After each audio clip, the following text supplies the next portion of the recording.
নমস্কার বন্ধুরা, আজ আমি আবার একটা নতুন ভিডিও নিয়ে চলে এসেছি। এটা হলো আগের একটা ভিডিও আপনারা দেখেছেন আমার, সেই রকমই এটাও একটা কাপড়ের চুলে লাগানো বাটারফ্লাই ক্লিপ, কাপড়ের তৈরি। দেখে নিচ্ছেন, আমরা এগুলো সব সেমিতে নিচ্ছি 11 করে। ওই একটা আছে স্কোয়ার 11 লম্বাতেও চওড়াতেও, আর এটা হচ্ছে গোল শেপে কাটবো, চারিদিকটা 11ই হবে। এবার এই গোল রাউন্ড শেপে যেটা করা হয়েছে সেটা গোলভাবেই আমরা সেলাই করে নেব। আর আমি পিন দিয়ে আটকে নিয়েছি যাতে কাপড়টা সরে না যায়। আর এই স্কোয়ারটাও সেই সেম 11 সেমি লম্বা চওড়া দুটোতেই চারিদিকটা আমরা সেলাই করে নেব সুন্দর করে। কোনো দিকটাই ফাঁকা থাকবে না, আমরা চারিদিকটাই সেলাই করে নেব।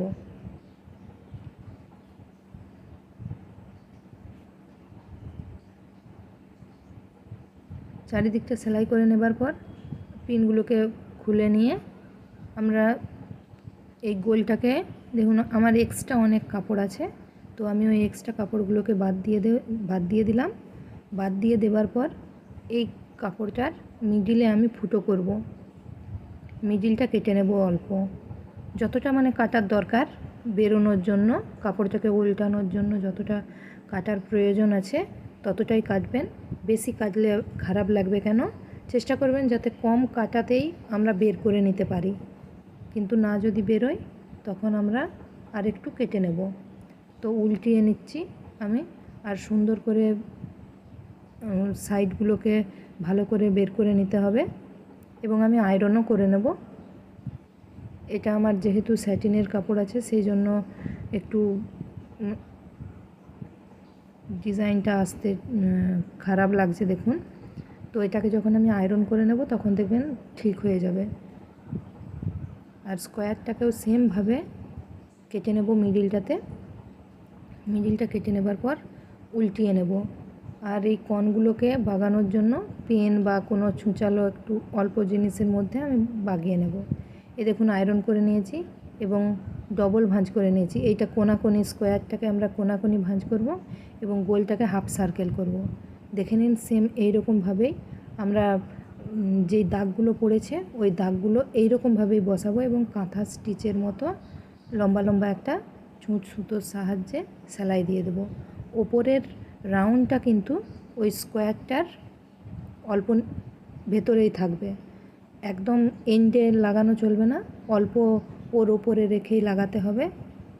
তো স্টিচগুলো খুব সুন্দরভাবে করতে হবে, যাতে স্টিচগুলো যদি আমরা সুন্দরভাবে না করি তাহলে যে কাপড়ের মধ্যে যে ডিজাইনগুলো পড়বে সেইগুলো একদম ভালো লাগবে না। তো হাতের সাহায্যে অল্প বাগিয়ে নিতে হবে কাপড়টাকে, আর খুব শক্ত করে যতটা টেনে দড়ি সুতোটা দিয়ে বাঁধা যায় এটাকে ততটা শক্তভাবেই বেঁধে নিতে হবে। তারপর সুন্দর করে গিঁট দিয়ে দিতে হবে। আর আমরা যেমন ব্লাউজের দড়ি বানাই, দেখে নিন আমার ডিজাইনটা এইরকম এসছে। আর ব্লাউজের যেমন দড়ি বানানো হয় সেই রকম দড়িটা অল্প এই মিডিলটাতে যেহেতু সেলাই করা আছে সেটাকে সুন্দর দেখানোর জন্য ওই রকমভাবে দড়ি বানিয়ে আমরা এটার বাটারফ্লাইটার মিডিলে অ্যাটাচ করে নেব সুতোর সাহায্যে। এটা অ্যাকচুয়ালি দেখতে খানিকটা বাটারফ্লাইয়ের মতনই, বাটারফ্লাই ক্লিপ এটা।